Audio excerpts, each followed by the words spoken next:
Hello everyone, मैं Hemant Sahu. Welcome to my YouTube channel Hemant Sahu study circle. कक्षा 10वीं के जो है हम पहले 3 वीडियो अपलोड कर चुके हैं, जिसमें हमने नोमेनकल्चर ऑफ कार्बनिक compounds and many other things के बारे में जो है कुछ और चर्चा की थी कि कैसी कार्बन की बिहेवियर होता है ना, नेचर में। और भी कई सारे ऐसे यौगिक थे जिनके बारे में हमने चर्चा की थी। इस वीडियो में जो है हम बात करने वाले हैं कि कार्बनिक यौगिकों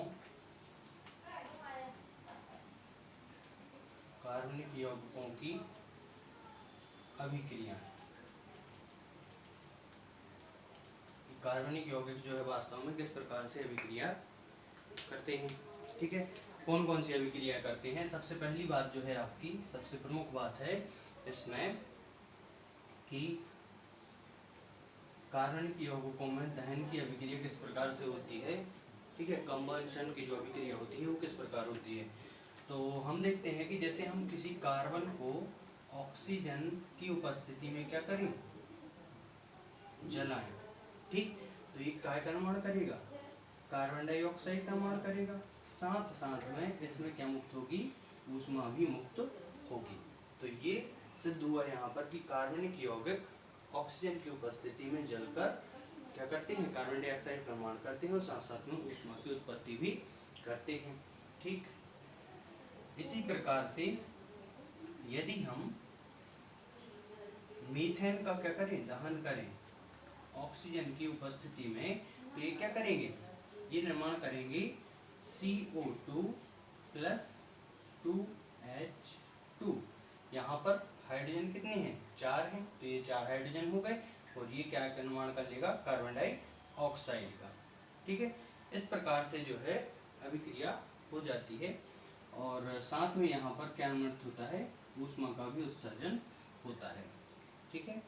और ये कार्बन डाइऑक्साइड के साथ साथ जो है कई बार जो है जल का निर्माण भी कर लेता है। यहाँ पर जल का निर्माण भी हो जाता है 2H2O। मान लो यहाँ पर क्या कर दो, 2O2 कर दो, ठीक। तो कार्बन डाइऑक्साइड कितने हैं, कार्बन एक ये और एक यहाँ पर भी है, ऑक्सीजन 2 ये हो गए और 2 ऑक्सीजन ये हो गए, तो ऑक्सीजन कितने हो गए, 4 हो गए और हाइड्रोजन 4 हैं, तो ये हो गए आपके हाइड्रोजन 4। इस प्रकार से जो है ये अभिक्रिया भी होती है दहन में कि हम ये घर में जो है हम भोजन पकाते हैं, तो उसमें ये मीथेन का दहन होता है ऑक्सीजन की उपस्थिति में।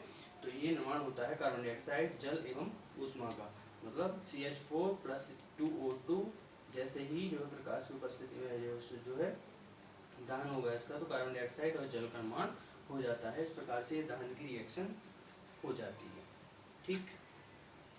इसके बाद दूसरी जो अभिक्रिया है वो है ऑक्सीडेशन या ऑक्सीकरण। कार्बनिक यौगिकों का ऑक्सीकरण किस प्रकार से होता है। तो कार्बनिक यौगिकों में वास्तव में जब ऑक्सीकरण की अभिक्रिया होती है तो इसमें कुछ पदार्थ ऐसे होते हैं कि जैसे ही उनको सूर्य के प्रकाश की उपस्थिति में जो है अभिक्रिया कराई जाए या फिर उनका दहन कराया जाए, तो वो अपने ऑक्सीजन को क्या करते हैं, किसी दूसरे यौगिक को दान कर देते हैं या उसको निर्मित करने के लिए अपने ऑक्सीजन को क्या कर देते हैं, दे देते हैं उसको। इलेक्ट्रॉन बिंदु संरचना के आधार पर होता है ये, संयोजकता पर डिपेंड करता है कि कौन सा यौगिक किससे निर्मित होगा, कौन सा ऑक्सीजन किस कार्बन से जुड़ेगा, किस हाइड्रोजन से जुड़ेगा, किस ऑक्सीजन से जुड़ेगा, है ना। This is already depend on the valency of the atom, ठीक है। तो जो ऑक्सीडेशन या ऑक्सीकरण की आपकी अभिक्रिया है इसमें होता क्या है, जैसे मान लो फॉर एग्जांपल हमने क्या ले लिया यहाँ पर CH3 CH2OH, ये क्या है आपका एथाइल अल्कोहल,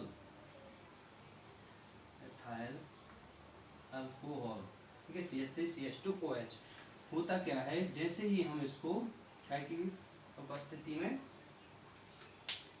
यहाँ पर 2 प्रकार के जो है यौगिक उपस्थित होंगे। वो कौन कौन से होंगे, एक तो होगा आपका क्षारीय KMnO4 प्लस ऊष्मा। ये क्षारीय KMnO4 का मतलब क्या होता है, पोटेशियम परमैंगनेट, जो कैसा होगा, बेसिक होगा, क्षारीय होगा। और साथ में क्या होता है, अम्लीय K2Cr2O7 प्लस ऊष्मा। What is the meaning of K2Cr2O7? ये होता है अम्लीय या एसिडिक पोटेशियम डाइक्रोमेट। K2Cr2O7 और KMnO4 की उपस्थिति में ये जो आपका एथाइल अल्कोहल है ये क्या कर देता है, ये दोनों यहाँ से ऑक्सीजन दे देते हैं किसको, यहाँ पर। तो ये क्या बना लेता है, ये बना लेता है जो आपका एथाइल अल्कोहल है ये निर्मित कर लेता है CH3COOH का निर्माण कर लेता है। ठीक है, CH3COOH, और यहाँ पर जो है क्या हो जाएगा, जल जो है बचेगा या नहीं भी बचेगा डिपेंड करता है। यहाँ पर ये CH3 है, एक C उठाया यहाँ से, है ना, और COOH, एक ऑक्सीजन यहाँ से मिल गया तो COOH क्या हो जाता है, यहाँ पर बन जाता है। तो इस प्रकार से, और साथ में क्या मिल जाती है, ऊष्मा। तो इससे ये सिद्ध होता है कि ऑक्सीकरण अभिक्रिया में कार्बनिक यौगिक जो होते हैं वो क्या करते हैं, अपने ऑक्सीजन को किसी दूसरे को क्या कर देते हैं, दान कर देते हैं, और उसके निर्माण में जो है ऑक्सीजन को दे देते हैं। ठीक है,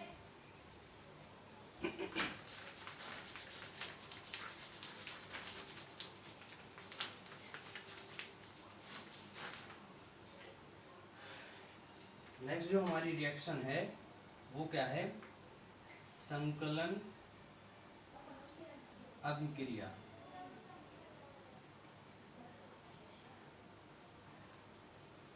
संकलन अभिक्रिया क्या होती है, संकलन अभिक्रिया में दरअसल होता ये है कि एक यौगिक अभिक्रिया करके किसी विशेष परिस्थिति में, हो सकता है उत्प्रेरक हो सकता है हाइड्रोजन की उपस्थिति हो, तो उस उपस्थिति में ये क्या करते हैं, अभिक्रिया करके किसी दूसरे यौगिक में जो है क्या हो जाते हैं, कन्वर्ट हो जाते हैं।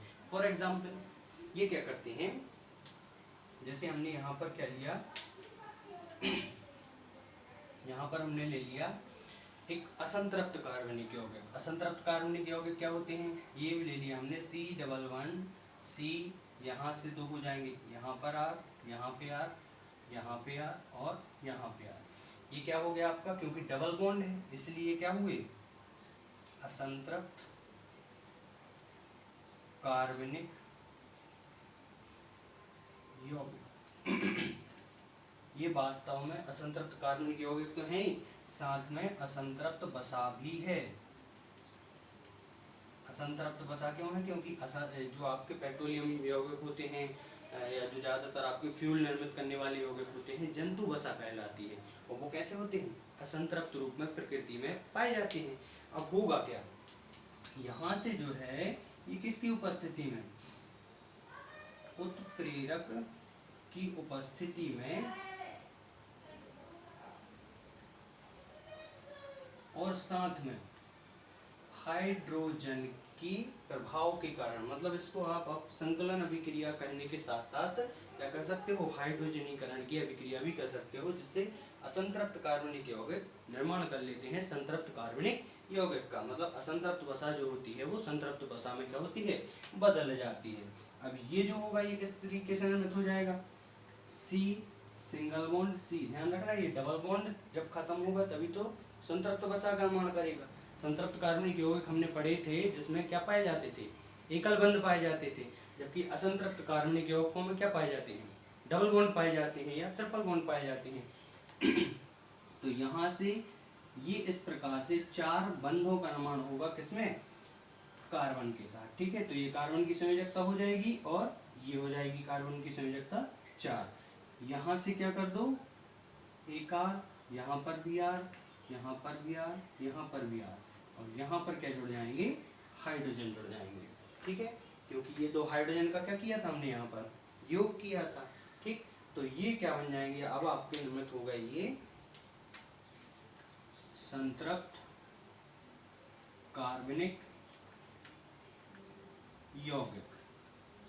ठीक है, असंतृप्त कार्बनिक यौगिक से संतृप्त कार्बनिक यौगिक का क्या हो जाता है, निर्माण हो जाता है, और इसे ही क्या बोला जाता है, संतृप्त वसा बोला जाता है। मतलब जो आपकी वसा असंतृप्त थी, फैट वो क्या हो जाएगा, संतृप्त हो जाएगा। अच्छा, इसके बारे में कुछ जो है न्यूज़ चैनल पे या फिर टीवी पे ऐड वगैरह आती है तो उसमें बोला जाता है कि this soap is not harmful, ठीक है, ऐसा बोला जाता है। या फिर ये जो है स्वास्थ्यवर्धक है, कुछ वसा, कुछ आपके टीवी चैनल्स पे वो कई सारी ऐड आती हैं वनस्पतियों की, वनस्पति तेल वसा की, तो उसमें बोलते हैं कि यह स्वास्थ्यवर्धक है, लेकिन वास्तव में ऐसा होता नहीं है। जंतु वसा जो होती है वह क्या करती है, बहुत ज़्यादा मात्रा में फैट को कंज्यूम करती है, जो कि हानिकारक हो सकता है। जबकि जो आपकी संतृप्त वसा होती है ना, वो क्या होती है, उपयुक्त होती है, जिसका यूज़ जो है आसानी से किया जाता है, ठीक है, भोजन में जो हम यूज़ करते हैं वास्तव में। तो बस ये अम्लों की बात करें तो ये संकलन अभिक्रिया हो जाती है आपकी, जिसमें क्या उत्प्रेरक या हाइड्रोजन की उपस्थिति में संतृप्त कार्बनिक यौगिक से असंतृप्त कार्बनिक यौगिक से संतृप्त कार्बनिक यौगिक का क्या कर लेते हैं, निर्माण कर लेते हैं। मतलब असंतृप्त वसा जो है वो कन्वर्ट हो जाती है संतृप्त वसा में, किसकी उपस्थिति में, उत्प्रेरकों की उपस्थिति में, और साथ साथ में हाइड्रोजन की प्रक्रिया द्वारा।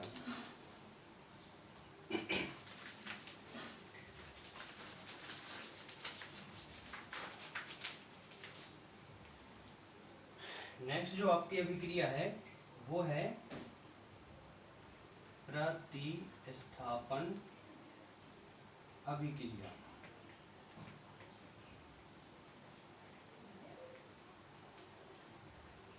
क्या होता है प्रतिस्थापन अभिक्रिया में?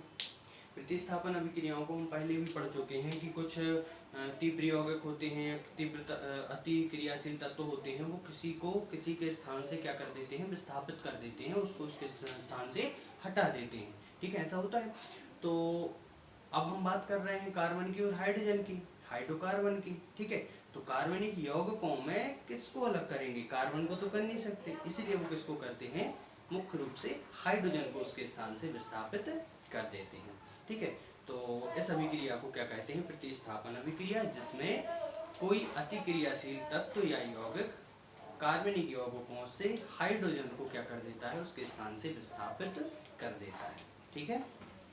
फॉर एग्जाम्पल कि हम क्या करते हैं, यहाँ पर ले लेते हैं मीथेन को, ठीक है, CH4, क्या होगा यहाँ पर, जैसे ही इसकी अभिक्रिया कैसे कराई जाएगी, क्लोरीन के साथ कराई जाएगी, किसकी उपस्थिति में, in the presence of sunlight, ठीक है, सूर्य के प्रकाश की उपस्थिति में जब मीथेन जो है क्लोरीन के साथ अभिक्रिया करता है तो ये क्या बना लेता है, यहाँ से एक हाइड्रोजन क्या हो जाएगा, कम, और यहाँ से क्लोरीन क्या होगा, इसके स्थान पर आके जुड़ जाएगा।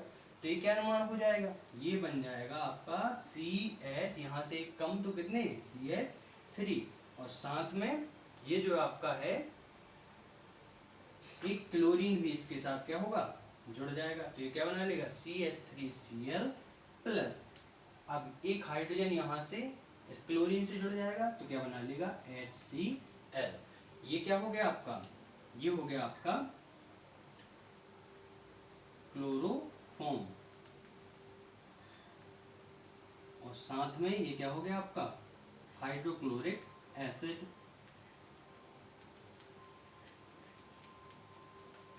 तो इस प्रकार से क्या होता है, यौगिकों का निर्माण होता है।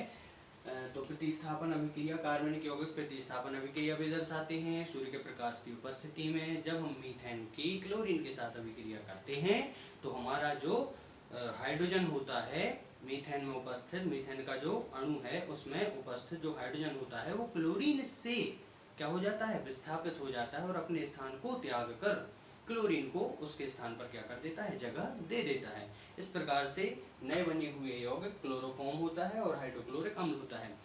फॉर योर मोर इन्फॉर्मेशन कि जो आपका क्लोरोफॉर्म होता है वो क्या होता है, एक जो है बेहोश करने के लिए भी इसका यूज़ किया जाता है। क्लोरोफॉर्म को जो रुमाल वगैरह में लगा के सुंघाने से क्या करता है, बेहोश करने के लिए भी इसका यूज़ होता है। इसका यूज़ एनेस्थीसिया के रूप में भी होता है, मतलब जगह को निश्चेतक करने के लिए, निश्चेतक का मतलब शून्य करने के लिए ऑपरेशन वगैरह होते हैं तो वहाँ पर क्लोरोफॉर्म वगैरह के इंजेक्शन भी लगाए जाते हैं जिससे उस जगह को क्या कर दिया जाता है, निश्चेतक कर दिया जाता है। दैट मीन्स वहाँ पर किसी भी प्रकार का सेंस नहीं होगा, ठीक है, तो ये हो गया आपका प्रतिस्थापन अभिक्रिया।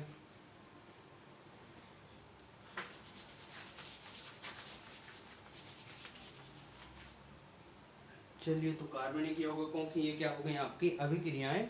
अब इसमें और भी कई सारे बड़े महत्वपूर्ण प्रश्न हैं, जैसे कि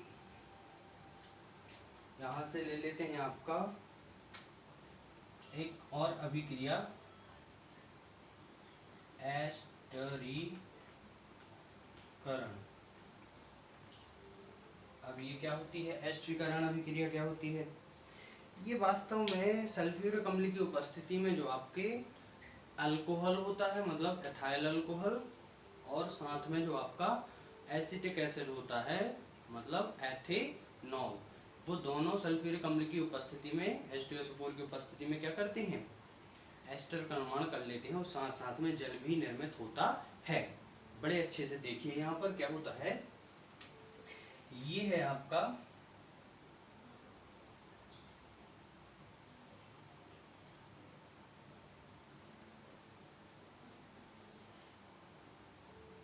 COOH, लेकिन हमें क्या बनाना है, हमें चाहिए है एथेनॉल। ठीक है, तो हमें एथेनॉल चाहिए है, तो हमें एथेनोइक अम्ल, तो हम क्या करेंगे, इसको लिख देंगे इस प्रकार से कि COOH, लेकिन ये क्या है CH3COOH। अब इसको ऐसे लिखा है तो यहाँ पर इसको भी ऐसे लिखना होगा। तो ये क्या हो गया, CH3COOH प्लस, किससे अभिक्रिया करेगा, ये अभिक्रिया करेगा आपके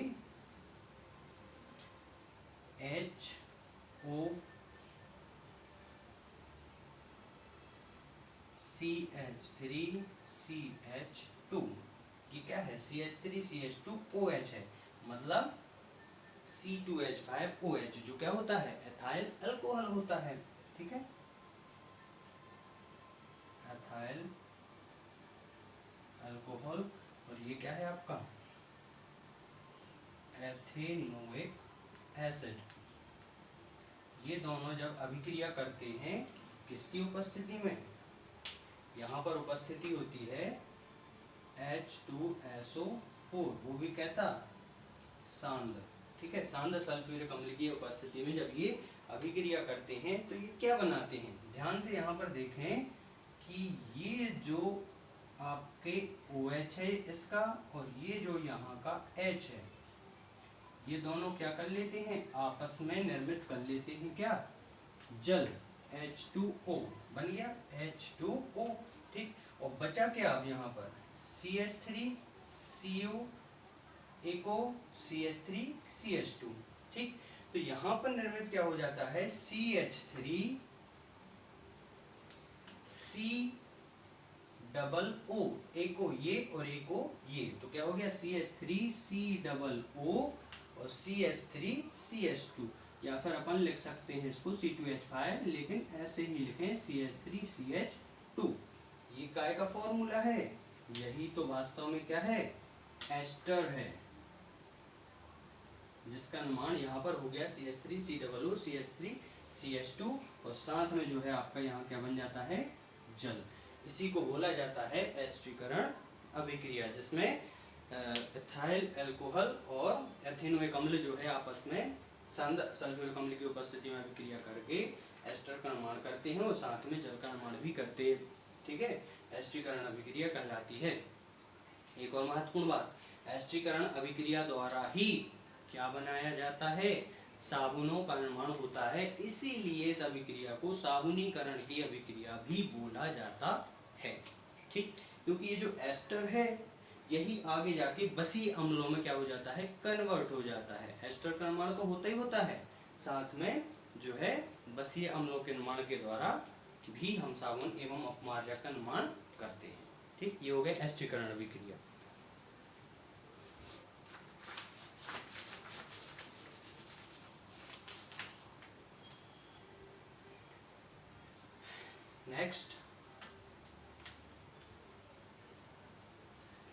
नेक्स्ट है आपका एथेनॉल और एथेनोइक एसिड।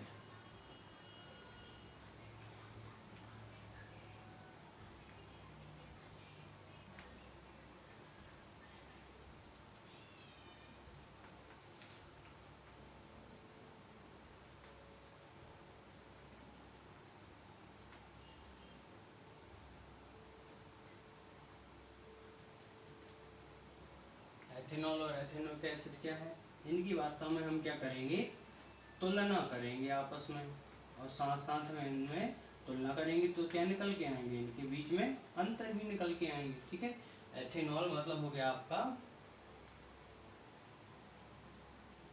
एथिल अल्कोहल, और ये हो गया आपका एसीटिक अम्ल। इसको आप ऐसे भी देख सकते हो कि तीनों नाम से आता है ये प्रश्न, अल्कोहल और साथ में कार्बोक्सिलिक अम्लों में अंतर। ठीक, तो इनके बारे में हमें क्या करना है, यहाँ पर पढ़ना है कि ये क्या है और इनके बीच में किस प्रकार की अभिक्रियाएं होती हैं, है ना।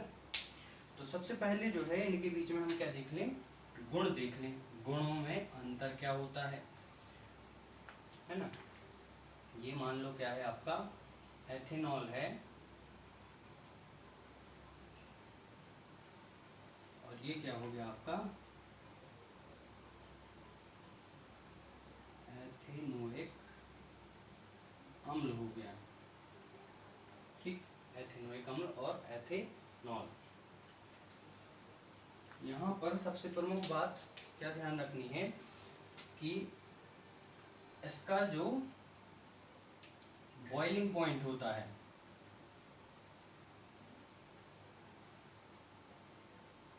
इसका जो बॉइलिंग पॉइंट होता है वो कितना होता है, लगभग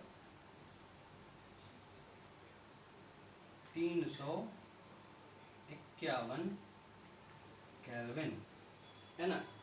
और इसका जो बॉइलिंग पॉइंट होता है वो होता है लगभग 391 केल्विन। ठीक, बॉइलिंग पॉइंट की बात करें, और इसका जो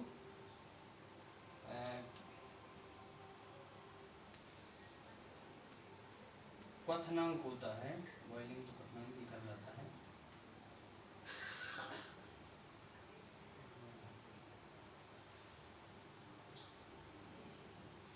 गलनांक, इसका जो गलनांक होता है वो कितना होता है, लगभग 78 डिग्री सेल्सियस, और इसका होता है लगभग 151 से 169 या 60 के समथिंग होता है, 169 डिग्री सेल्सियस से लगभग 160 से 180 डिग्री सेल्सियस के बीच होता है इसका गलना। ठीक है, तीसरी बात करें तो ये जो है आपके कैसे होती हैं, इसकी गंध मीठी गंध होती है, जबकि यहाँ पर इसकी गंध क्या होती है, हल्की सी तीक्ष्ण। इसकी जो गंध होती है वो हल्की सी तीक्ष्ण होती है, एथेनोइक अम्ल की होती है। फिर बात करें तो ये भी रंगहीन है और इसमें भी किसी प्रकार का रंग नहीं होता। ये सभी अनुपातों में क्या है, जल में विलेय है। ये भी सभी अनुपातों में जल में विलेय होता है। यहाँ पर बात करें एथेनॉल की तो ये क्या है, एक इसकी प्रकृति क्या होती है, उदासीन प्रकृति होती है। जबकि बात करें एथेनोइक एसिड मतलब अम्ल, तो सिंपल सी बात है, अम्ल की प्रकृति क्या होगी, अम्लीय ही होगी। ये किसी भी लिटमस पत्र पर कोई भी रिएक्शन नहीं देता, जबकि ये जो आपका लिटमस पेपर है, अब ये अम्ल है तो ये क्या करेगा, अम्ल है तो अनीला, ये जो होगा नीले लिटमस पत्र को क्या कर देता है, लाल कर देता है, क्योंकि ये अम्ल है तो अम्ल नीले लिटमस को लाल कर देते हैं, है ना, अनीला के कारण। ठीक, तो ये होगा इनके बीच में क्या अंतर भी कह लो या इनके गुणों के बीच तुलना भी कर सकते हो, है ना।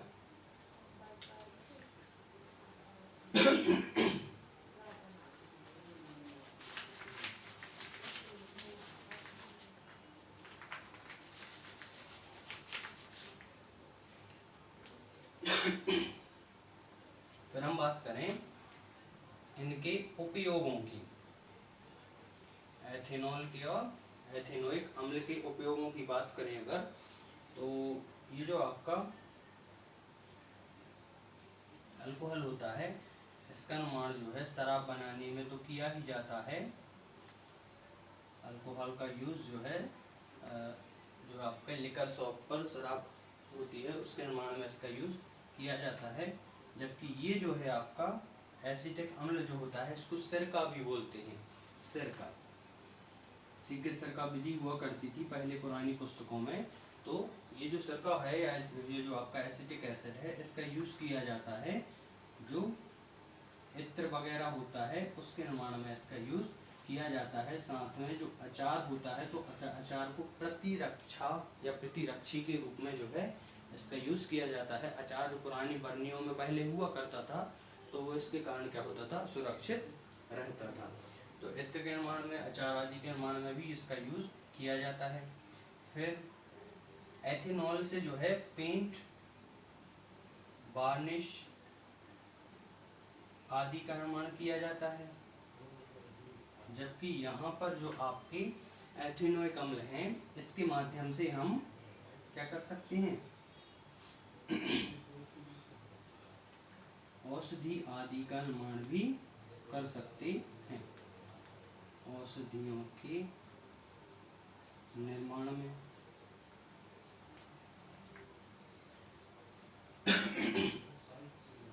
अल्कोहल का यूज जो है टिंचर होती है ना, या फिर स्प्रिट होती है उसके निर्माण में किया जाता है। इसी प्रकार से जो आपका एथेनोइक अम्ल या सिरका होता है ये क्या करता है, पीवीसी पॉलीविनाइल क्लोराइड के निर्माण में इसका यूज होता है। पॉलीविनाइल क्लोराइड होता है तो उसके निर्माण में जो है इस अभिक्रिया द्वारा उसका यूज होता है। फिर बात कर लें अल्कोहल की, तो अल्कोहल का जो यूज होता है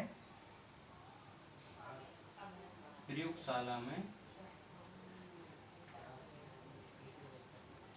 अभिकर्मक के रूप में, और यहाँ पर भी इसका यूज जो है विभिन्न रसायनों के निर्माण में किया जाता है। विभिन्न रसायनों के निर्माण एवं संश्लेषण में एथेनोइक अम्ल का यूज किया जाता है। ठीक है, इतने काफ़ी है, इतने ही चाहिए, 4 पॉइंट चाहिए। तो ये जो है आपका हो जाता है क्या, एथेनॉल और एथेनोइक अम्ल में अंतर या तुलना। अच्छा, यहाँ पर एक बात और ध्यान रखें कि ये जो आपका एथेनोइक अम्ल है या ये जो आपका एथेनॉल है ये अलग अंतर के नाम से नहीं, अलग से केवल गुण भी पूछ सकते हैं। तो जब गुण पूछे तो हमने जो इसके पहले लिखे हुए हैं गलनांक, क्वथनांक, है ना, वो सभी प्रकृति में विलेय हैं, किससे क्रिया करके क्या देते हैं, कौन उदासीन है, कौन अम्लीय है, तो वहाँ पर ये आप मिक्स कर सकते हो। ठीक है, दो गुण एवं दो उपयोग पूछ ले तो 2 गुण लिख दें और 2 उपयोग लिख दें। यहाँ पर भी 2 गुण और 2 उपयोग इसके लिख सकते हैं। ठीक है, तो ये हो जाते हैं आपके अल्कोहल या एथेनोइक अम्ल से रिलेटेड कुछ क्वेश्चंस। ठीक, तो इस वीडियो में इतना ही, मिलते हैं अगले वीडियो में। Thank you.